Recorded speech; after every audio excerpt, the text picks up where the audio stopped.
Did you ever wonder, why do we do what we do? I mean, there's days that I'm as bold as a lion and I'm courageous and I feel God's power. And there's other days I'm like a coward and I shrink back and I'm embarrassed and I even realize I've been ashamed of the gospel. What goes on inside our minds and hearts to make us act the way we do? Want to find out? That's today. Welcome to this June 30th edition of Living on the Edge with Chip Ingram. I'm Dave Drury. In this program, Chip continues his series, Jesus Unfiltered, by answering the question he just asked. Why do we do what we do?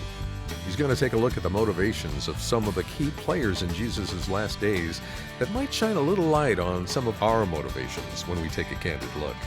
Well, this is a powerful message, and Chip will be back after the teaching to talk more about how this all works, so be sure to stay with us for that. Now, if you have a Bible handy, open it to John chapter 18, and let's join Chip for part 2 of his message, For This I Was Born. We pick up the story. It continues. The high priest begins to question Jesus, verse 19. Meanwhile, the high priest questioned Jesus about his disciples and about his teaching. Now, notice Jesus' focus in his response is going to go back to how openly he testified, how openly he shared and taught. And what he's going to call on them to do is do what? Bring witnesses in who heard my teaching. Let them testify about what's true and what I spoke. When Jesus said this, he said, I've always taught in the synagogue and in the temple where all the Jews came together. I said nothing in secret. Why question me? Ask those who heard me. Surely they knew what I said. When Jesus said this, one of the officials nearby struck him in the face. Is that the way to answer the high priest? He demanded. Now, notice the theme the author keeps bringing up. If I said something wrong, Jesus replied, testify as to what is wrong. But if I spoke the truth, why did you strike me? Then Annas sent him still to be bound to Caiaphas, the high priest. Are you catching the drift?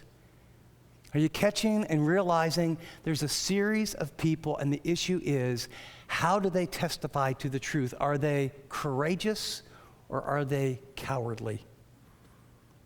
Verse 25, as Simon Peter stood warming himself, he was asked, surely you're not another of his disciples? And he denied it, saying, I am not.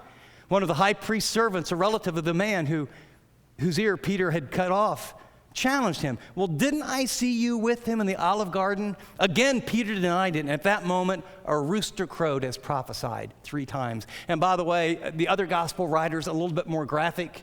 Peter doesn't just say, no, it wasn't me. He says, blankety blank blank, I don't know the guy. He actually curses and completely disowns any relationship with Jesus. And this is the same guy that was willing to die an hour or 2 or 3 before. Then the Jews led Jesus from Caiaphas to the palace of the Roman governor. By now it was early morning. To avoid the ceremonial uncleanness, the Jews did not enter the palace. They wanted to be able to take the Passover. So it's okay to have 3 illegal trials. This is the irony of religion, and we have to all look in the mirror. The irony is that they want to make sure they're ceremonially clean to take over the Passover, but they do 3 illegal trials and are going to kill an innocent man because he claimed to be God and love people, raise people from the dead. What are the charges you bring against this man, Pilate says? Well, if he were not a criminal, they replied, we wouldn't have handed him over to you. Pilate said, take him yourself and judge him by your own laws. Well, we have no right to execute anyone, the Jews objected. This happened so that the words of Jesus that had been spoken indicating the kind of death he was going to die would be fulfilled. Pilate went back inside and summoned Jesus and asked him, are you the king of the Jews? Is that your own idea, Jesus asked, or did you talk to others about me? Do you think I'm a Jew? Pilate replied. It was your people and your chief priests who handed you over to me. What is it that you have done? Testimony. Jesus said, my kingdom is not of this world. If it were, my servants would fight to prevent my arrest by the Jews. But now my kingdom is from another place. You are a king then, said Pilate. Jesus answered, testifying again. You were right in saying, I'm a king. In fact, For this reason I was born, and for this I came into the world, to testify to the truth. Everyone on the side of truth listens to me." "What is truth?" Pilate asked. And with this, he went out again to the Jews and said, notice, it's an examination by a government official. Here's his testimony. "I find no basis for a charge against him. But it's your custom for me to release to you one prisoner at this time of year at the Passover. Do you want me to release for you the king of the Jews?" They shouted back, "No, not him. Give us Barabbas." Now Barabbas had taken part in a rebellion and actually had committed murder. So these guys that don't want to be ceremonially unclean so they can take the Passover want a murderer to get off, an innocent man to die. Do you see? Cowards, courageous. And Jesus testifying to the truth and making this climactic statement about his entire life purpose. And by the way, that is our call, to testify to the truth. What's true about God? What's true about us? What's true about the world? What's true about the future? What a statement. Everyone on the side of the truth listens to me. I guess despite how gray the world has become, at least according to Jesus, who died and rose from the dead, you're either on the side of truth or you're not. Now, what I want to do, because I think the fact is that all of us are courageous at times and all of us are cowardice at times. And I'd like to dig a little bit to find out why. What made these people do what they did? Because I want to know why I do what I do. I mean, I sort of want to know. Part of me doesn't want to know. But I'll never be courageous if I don't realize there's certain things that are predictors of making you and me cowards in our life. Now, you're going to have to get your fingers ready, and I'm going to ask you to look up a couple passages, because I don't want you to hear me say something. I want you to open and look and read and go, oh. Lessons from John 18. Lesson number 1 is a question. What kept Judas and Annas from listening to the truth in Jesus? And the answer is greed. Annas was making a fortune. Judas probably had a lot of mixed motives, but it was for 30 pieces of silver. It's what you could buy a slave for.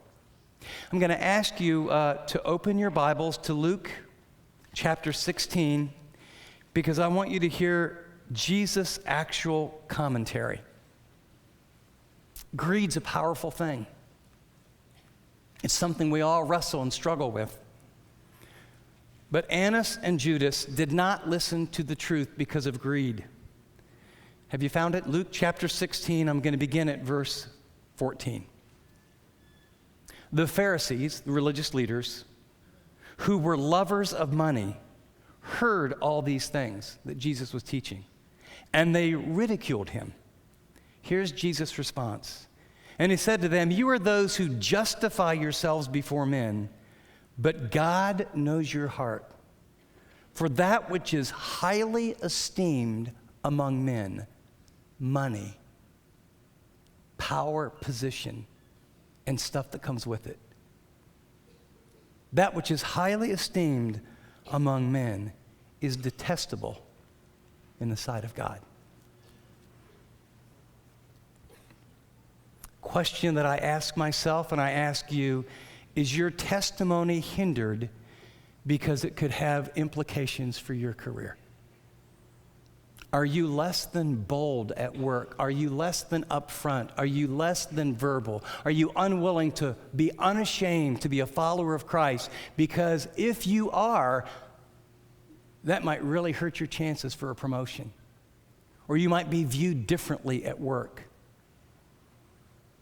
Or the fact of the matter is your life so busy working that really you don't have much of a testimony? Your life really isn't very different. Fact is, you have a lot of debt. You have an untamed schedule.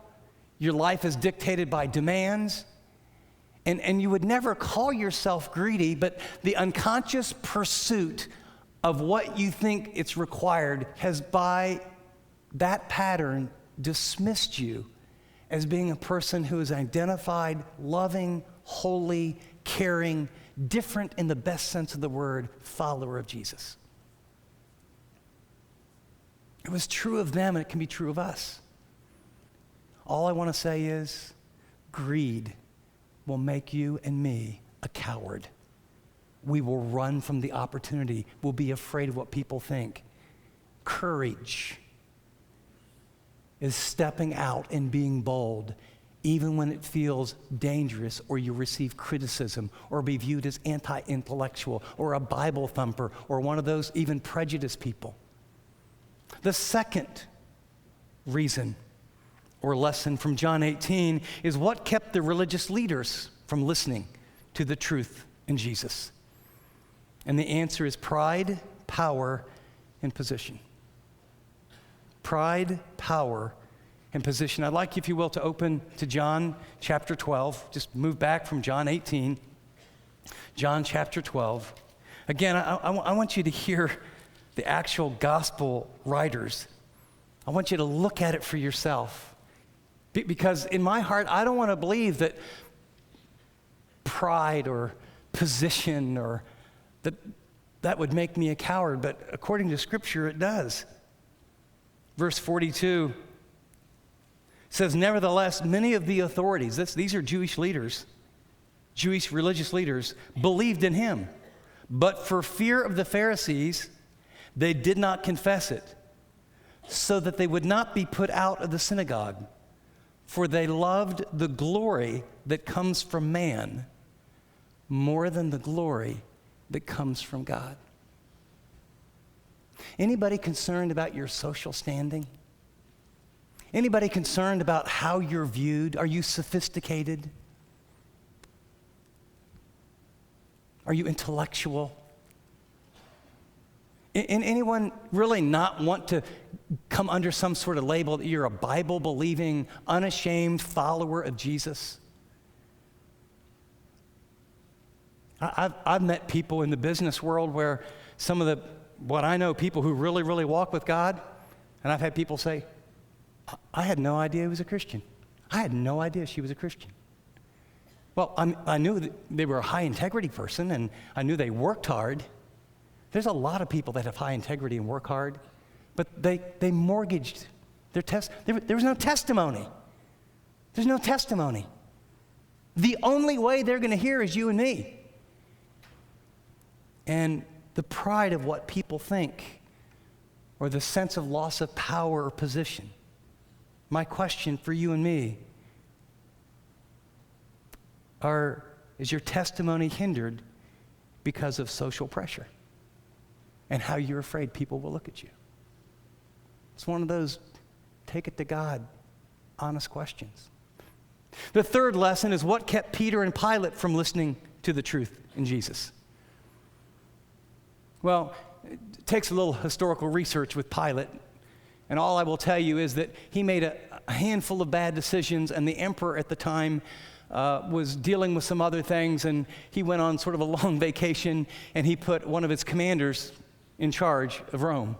And this commander, after a season, decided that he was going to try and marry into the royal family, and that made the emperor think, I think he's after my job, so he came back, had him executed. And then anybody that he appointed as an official, he started going through and had them executed. Well, Pilate was one of the guys that was appointed by this guy. And so when the Jews say, hey, anybody who has this king of the Jews is no friend of Caesar's, Pilate's going, you know what, this is easy. I can't handle one bad PR here, because all they have to say is, it was fear. Peter was afraid. Weird, isn't it? He wasn't afraid when there's 200 soldiers and he's standing next to Jesus, but a servant girl and he's sitting next to, he's afraid. Moment of truth. Are you one of his followers? Do you follow him? Yes, your head comes off. No, you can go. It's happened historically. This isn't hypothetical stuff. Peter goes, no. He ran. He was a coward. You know the root word, you know where we get our word coward? From the Latin word for tail. It's a picture of when an animal puts its tail between its legs and runs away from a predator of more power. And he was overwhelmed with grief. Final lesson is what empowered Peter to listen to the truth in Jesus initially. I mean, I don't know about you, but those greed, power, position, fear, I get all those. The fear of man is a snare, Proverbs 29:25 says. But blessed is he who trusts in the Lord. At the end of the day, isn't it faith? Do I trust God for my position? Do I trust God with my money? Do I trust God with what people think of me? See, we won't testify unless we're people of faith. And I'm not saying it's easy, but courage is choosing to do or say what we know is right when we are frightened and concerned about what could happen. But this is a positive lesson. What empowered Peter to listen to the truth initially? The answer is Jesus' presence and power. Right? I mean, there's 200 soldiers, but there's Jesus. There's 200 soldiers, but he speaks, they all fall down. There's 200 soldiers, but my bros are here. You know, we're in this together. There's 10 of us here. Not that the 10 are going to win, but isn't it amazing that just with a few people around you, that our faith rubs up against one another, and just doing life in community in a way, we take steps together, and as I hear about what you do and what she does, that it empowers me to step out. And I'm sure you guys think, oh yeah, Chip, you know, that you never have any problems with this, you're a pastor, and you're so passionate up here, and blah, blah, blah, blah, blah. I was doing the funeral for Teresa's dad, and there's this little funeral home, and there's this big open area, and a little alcove, and there's a coffin, and it lids up, and there's Fred. You know, not much of him, you know, he got really lost all this weight, but just, so for 4 hours, different people are coming in, and there's a dead body there. And I don't know Teresa's family, and we're going to go to the graveside, and her two sisters and their family, and then some other relatives and other people. And so for 4 hours, I'm kind of building relationship and realizing, I felt like a missionary trying to figure out, oh my gosh, I don't know how life works here. And little by little, I felt like God was giving me favor, and I was kind of connecting. And then it's time to go to the graveside, and Teresa and her sister said, please, make sure, in our whole family situation, there's a lot of people that don't know the Lord. There's a lot of people that are not on their way to heaven. We need you to really winsomely, really share the gospel. And I remember I went out to the car, and, you know, we're getting ready because, you know, they're putting the body in the thing, and we're going to go to the graveside.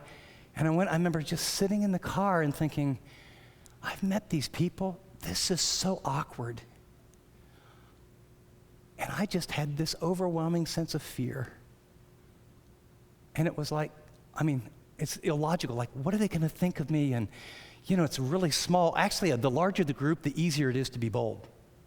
Give me thousands of people. Give me 15 or 17. It's like, there's. And I would have been a coward.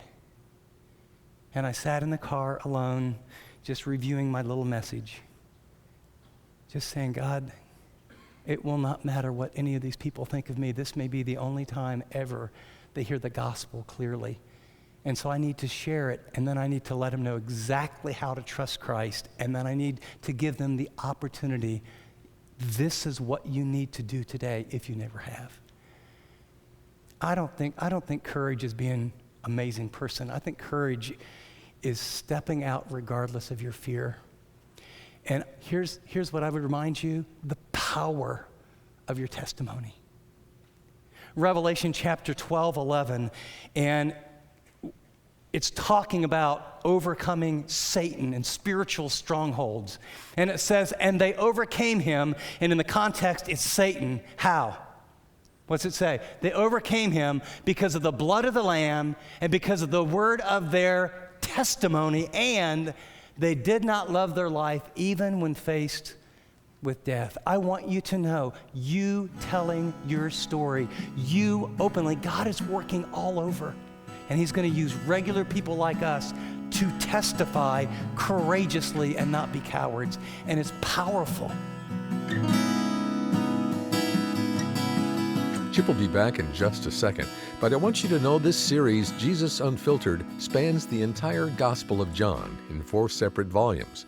1 is about what it means to believe in Jesus. 2 is about what it means to follow Jesus. 3rd is about what it means to love Jesus. And this one, Volume 4, is about what it means to testify. Not sure what that means? Well, the very last thing Jesus did was to task us with a mission to testify. For each of us, that takes on a different look. But the common denominator is to speak the name of Jesus and tell others what his love has done. Just listening to this once probably won't give you the confidence or the boldness to take the next step toward fulfilling that mission. So let me encourage you to maybe dig a little deeper and go through this series again. Let the Holy Spirit build your confidence so you can testify in a confident, winsome way. Maybe do it with a friend and encourage each other. To do that, tap the menu button and share this app or order the discounted CDs by tapping Special Offers. I'll be right back in just a minute to talk about today's teaching. But as we study the Apostle John's teaching here through the gospel, I can, in the back of my mind, hear some of you saying, you know, Chip, this all sounds really wonderful, but you don't know me. You don't know what I've done. You don't know what I've been. Boy, if you ever understood the terrible things, in other words, Jesus could never associate with someone like me. He could never really love me, never forgive me. And I want you to know, listen carefully, that is a lie from the pit of hell. The fact of the matter is no one is beyond the reach of Jesus' love. But if you believe that lie, it'll keep you stuck. If you believe that lie, you'll never come to receive his grace. Or as a follower, if you believe that lie, you'll think you're a second-class citizen the rest of your life and never experience his joy and his power or be used by him. Here's what I want you to know. The only way to break lies is with truth. And so what we've developed is what we call truth cards. For every chapter in the book of John, we have the lie outlined, and then we have the truth of that chapter to help you break free. Let me give you an example. For those who feel like you don't measure up, you're unworthy, the lie in chapter 4 is this: God could never accept me or use my life after all the terrible things I've done. It says it right on the card. And right below the card is a little stop sign, stop. And then you turn over the card, and the card says, Jesus wants to accept and use me. He forgave a woman who had 5 husbands and was currently living with a man, so he could communicate his love through her to a whole city. Actually, that passage goes on to say he is seeking or pursuing those who would worship him in spirit and in truth. If you want to be free of your past, trying hard doesn't work. The truth does. Let me encourage you. Get a copy of these truth cards. We'll give you all the information. In fact, get 2 or 3 copies. They're very inexpensive. And go through it with some friends or family. And here's what you'll experience. You'll experience the truth, and the truth will set you free. Well, the Jesus Unfiltered Truth Cards are available for a very limited time while supplies last. Each of these 21 cards has a common lie or spiritual battle we all face. And on the flip side, it has a passage from the Gospel of John to help you renew your mind with the truth. Whether they're for you or someone else, order your set of Jesus Unfiltered Truth Cards and get free shipping. Just tap Special Offers. Well, now here's Chip with his application. As we close today's program, you and me have learned a lot of very specific reasons why people fail to testify, and I have mine and you have yours, and unfortunately I can identify with a lot of the ones that we learned about. But I shared a story where at the very end, this sense, it was so, despite my fears, I just had to testify. I just had to share because I realized those people may never hear if I didn't. And so as we wrap up today's program, I want to ask you, who needs to hear about Jesus in your world? Who in your relational network, what family member, what in-law, what neighbor, what person that you keep bumping into at the gym or the coffee shop, or who's someone at work that you just know God keeps bringing them to your heart? They need to hear about Jesus. Have you got that person in mind? Now, second, what's the best way to communicate that for where your relationship is? I mean, what's the next step? Because I'm going to ask you to take it today. Is it a face-to-face conversation?